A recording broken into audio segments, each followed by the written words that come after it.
it was always and everywhere something that is being discussed both in the production end all the way along the food supply chain and retailers too. And so it is a super complex issue. But the times I saw there some successes were when there was this absolutely relentless commitment to working together. So the communication, the planning, the forward planning, the constant updates on how crops are going, what needs to be done, the commitment at both ends from growers and retailers to work together to try and find a solution. Not always is everyone going to be able to meet in the middle, but let's try.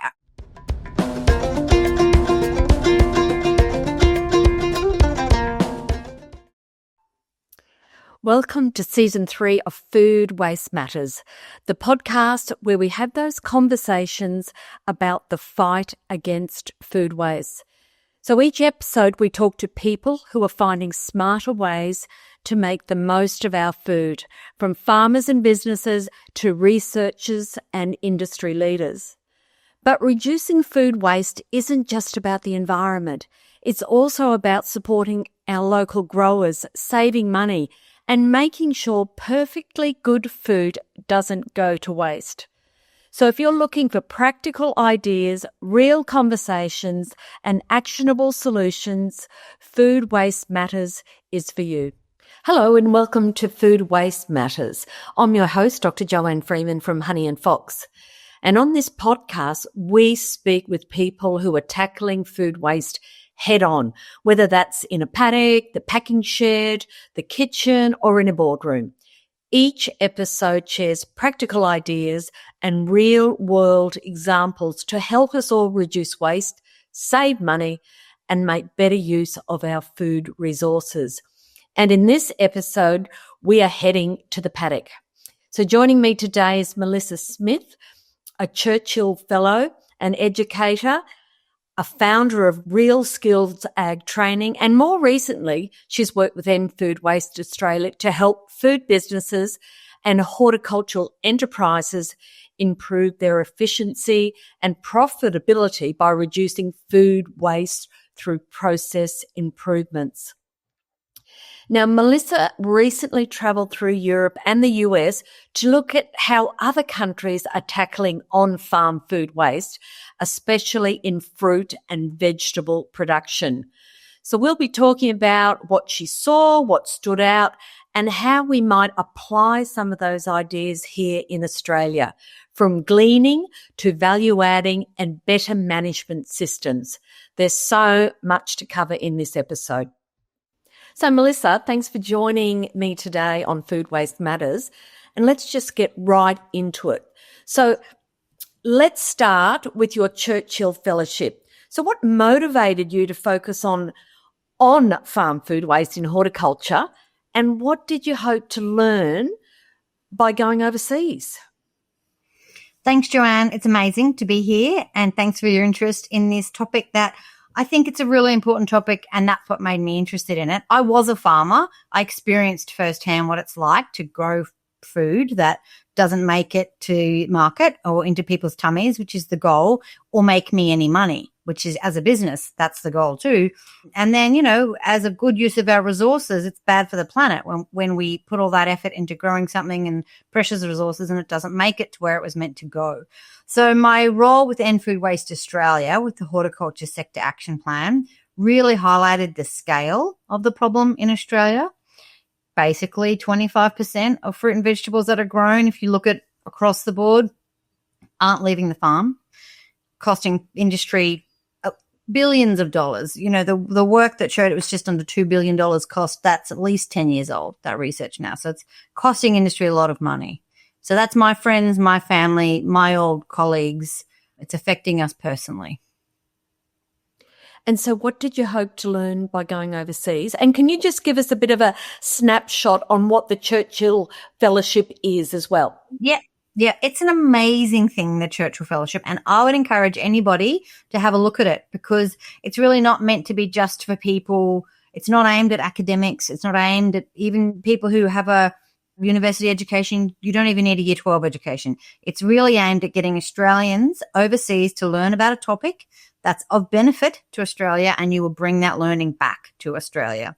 So it's been going for many years now, and roughly 100 Australians get sent overseas every year to learn about their topic and bring it back. It's quite competitive to get into, but if you've got a great topic and some good reasons to go overseas and study it, you're in with a chance. And so what were you hoping to learn?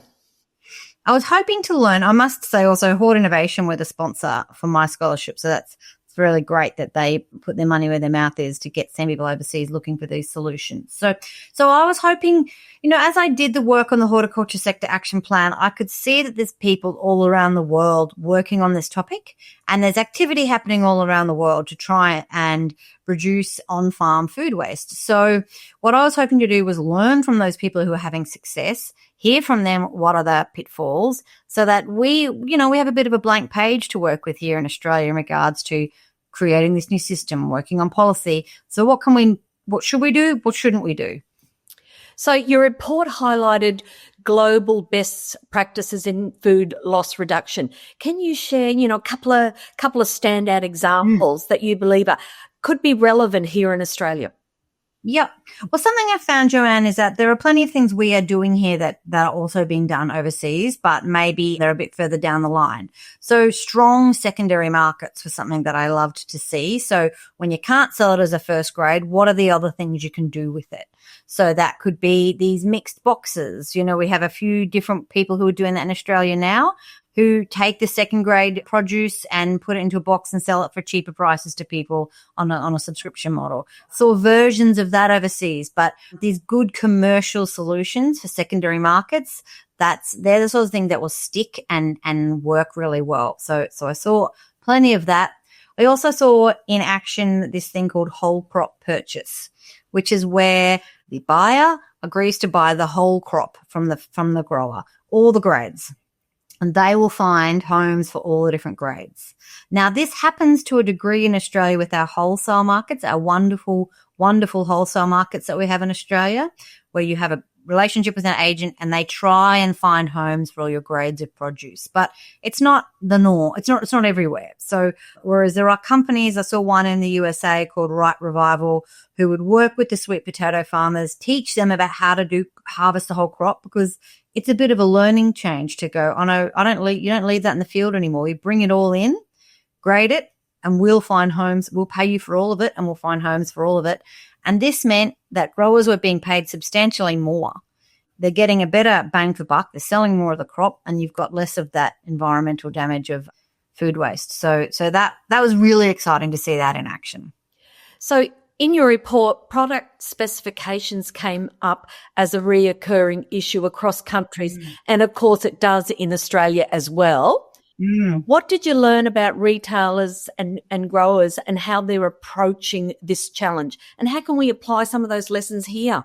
No, it's a really hot topic, and it was always and everywhere something that is being discussed both in the production end all the way along the food supply chain and retailers too. And so it is a super complex issue.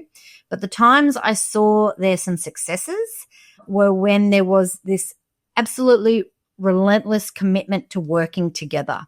So the communication, the planning, the forward planning, the constant updates on how crops are going, what needs to be done, the commitment at both ends from growers and retailers to work together to try and find a solution. Not always is everyone going to be able to meet in the middle, but let's try. A really interesting one is Tesco with their bumper crop in England, where they moved strawberry, like they had a huge flush of strawberries in the summer a couple of years ago.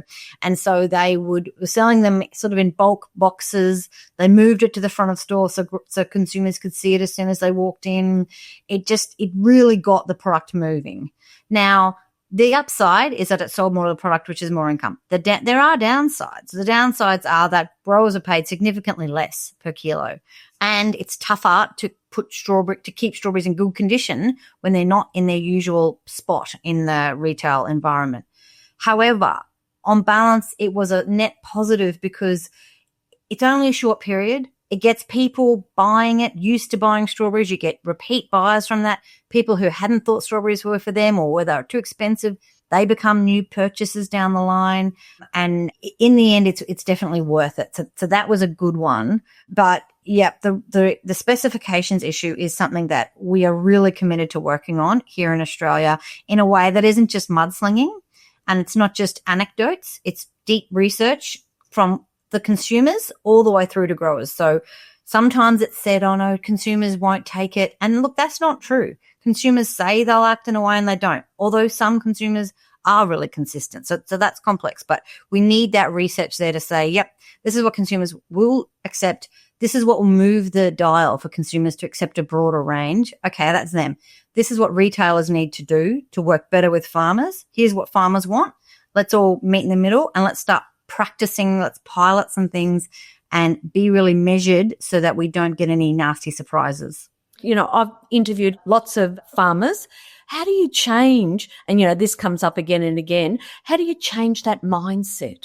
There's really good psychological behavior management studies that show that you can, let's sort of nudge theory and things like that. There are things that do work, but I know that the one that was specifically done on getting consumers in retail settings to buy a broader range of fresh produce. And it found that you have to combine things. So you need to explain to consumers what's going on. Little sign. You might notice our pears look a bit different. Here's why, which we see that sometimes. I've seen that in stores. Then the next thing is to say anthropomorphize it a bit. So make the pears look like, you know, in the picture, you know, make the pears look a little bit cute and interesting. Do that. And the third thing is keep at it. And so with that combined approach, long-lasting change does happen. Don't change too much too soon. That's the other thing is, you know, don't suddenly throw the gate open and make it really wonky looking carrots mixed in with the good ones. People won't take. They'll just take the good ones. So it's a slow change as well. That does seem to work. So changing topics, you visited food rescue organisations while you were overseas. Now, what role do you see these types of groups playing in reducing on-farm waste, and especially here in Australia? Yeah, huge role. And, you know, it makes sense, doesn't it, to think, well, we've got surplus produce, we've got hungry people, let's bring those two things together. And it's a really beautiful solution it is incredibly popular around the world. And interestingly, it was seen as a real moral issue, particularly in the USA. And I think, of course, we are addressing it heavily in Australia, and it is an important social issue, but there was that interesting sort of moral level on it in the USA. But I say that because when I would say things like, look, none of us want to see it go to waste. None of us want to see people hungry, but we must prioritize selling crops for growers. You know, that to me is the priority because it's a commercial operation. If we don't keep the solutions as commercial as possible, we won't have growers. So for me, you know, in the hierarchy of what you do, donating to people is at the end. Not because I think people who are hungry are any less important than someone who wants to run a business, but that's not the purpose. So, you know, the best solution would be that you have donations of first grade quality product going to people in need, not just the bits that are left over at the end. However, it's not a perfect world. It's way more lumpy and bumpy than that. So I did see some really cool things happening. For example, in the UK, they have some great practices where there's a fund, which is a federal fund of money that pays growers to harvest crop that is otherwise going to go to waste. Now that's amazing, because right now, if you've got a field of carrots and suddenly the market drops, you're just going to plow it in. You're not going to throw more money at it to pay to have it harvested, but they have a fund that pays the grower just the harvesting fee. So yeah, it's not a net positive result, and the growers love it too, because they'd rather see their food getting eaten. Also, if it's something like apples, those apples need to come off the trees anyway for hygiene. So they're getting to pay people to remove the apples, and then they're going to go to people in need. And FareShare say it's dramatically increased their fresh produce donations, that fund. So that's really cool. I mean, I saw it in Spain. Espigaladores was a group they do a whole lot of things, but one of them is food rescue. And so they glean, which is something we can talk about a bit later. And then they turn that produce, either donate it to people in need as it is, or they process it into baby food, into juices. And that's an incredible solution too. And I suppose, in Australia, Melissa, one of our challenges is, we're such a large country. And in some of these regional locations where there is a lot of primary produce, like in the Riverlands, Murraylands area of South Australia, they don't have access to these food rescue organisations or the infrastructure anywhere close to them.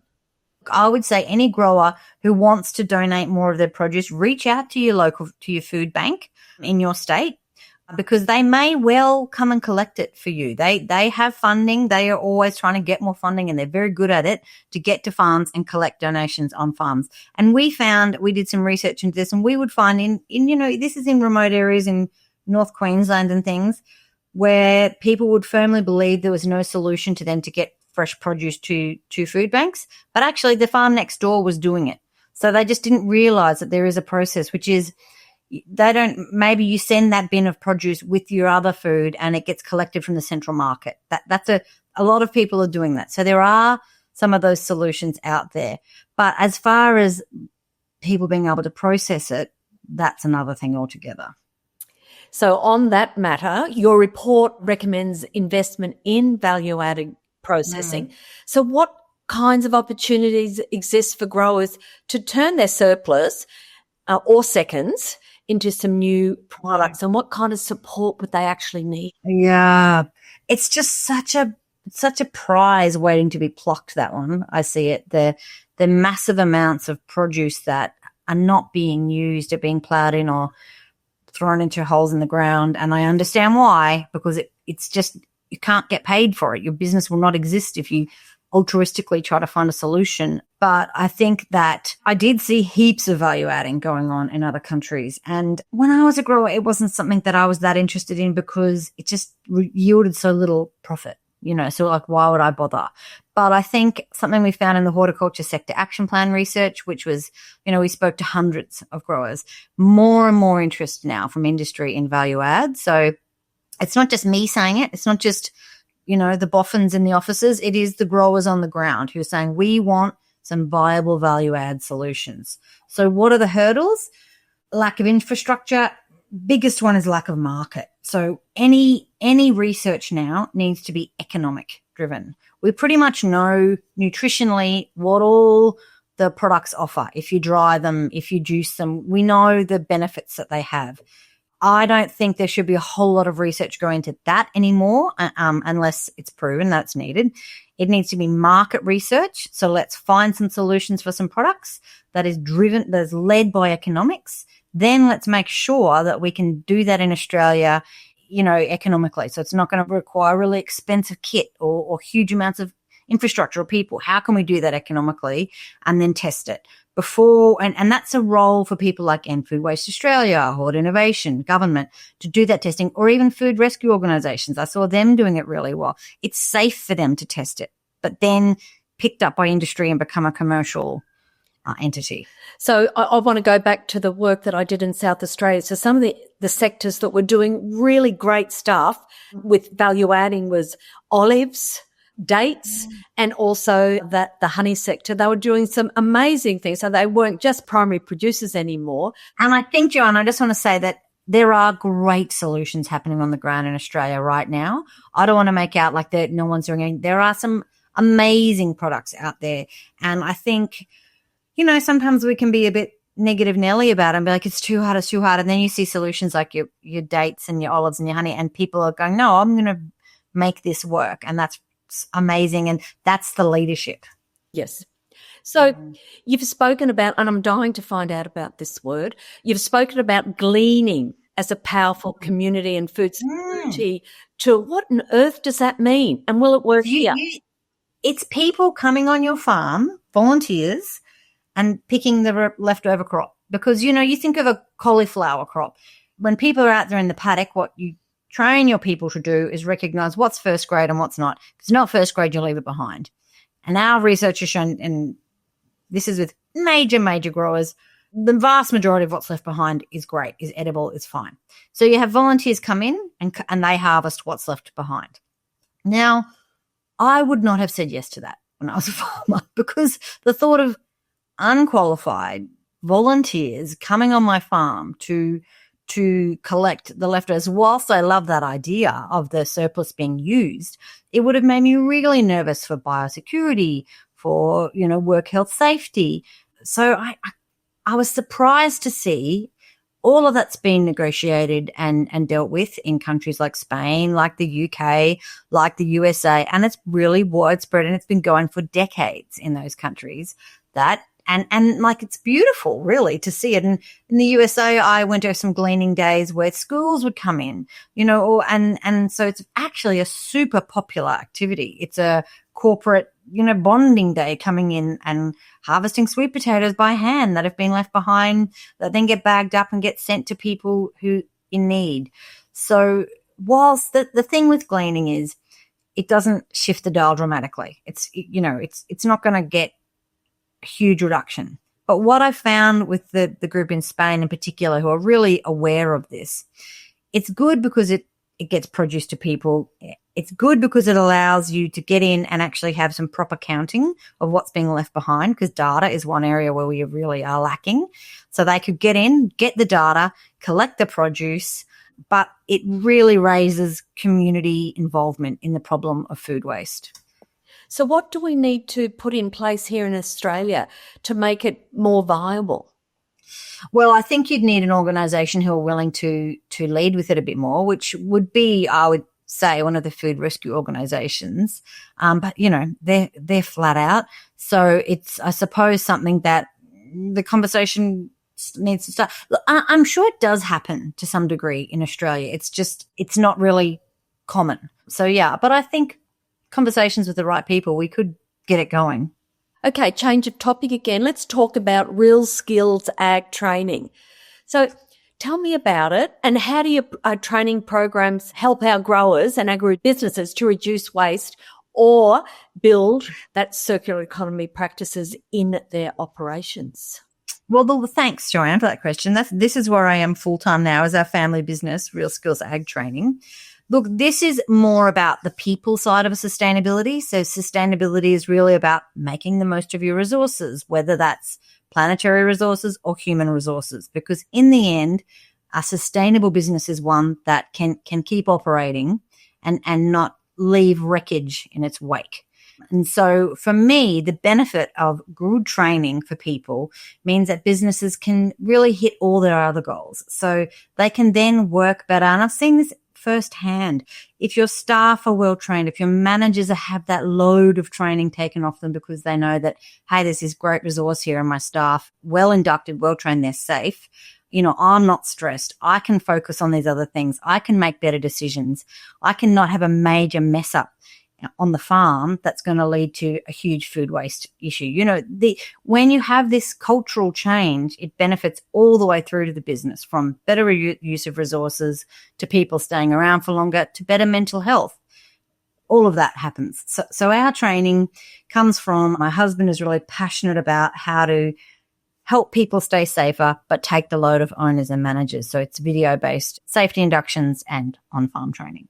And so one final question. With only 5 years left to meet our goal of halving food waste by 2030, where do you think we need to focus our efforts on right now to make the biggest impact? Yeah, great question. And I will say we did a big review. The In Food Waste Australia did do a review of how Australia is going. And with the right continued support, Australia is in the right place to hit the halving food waste goal. One of the only countries in the world that has a hope of doing it. We've made some great progress, but I would say industry action is where we need to focus. So research is great. The Fight Food Waste CRC, amazing research has come out over the years.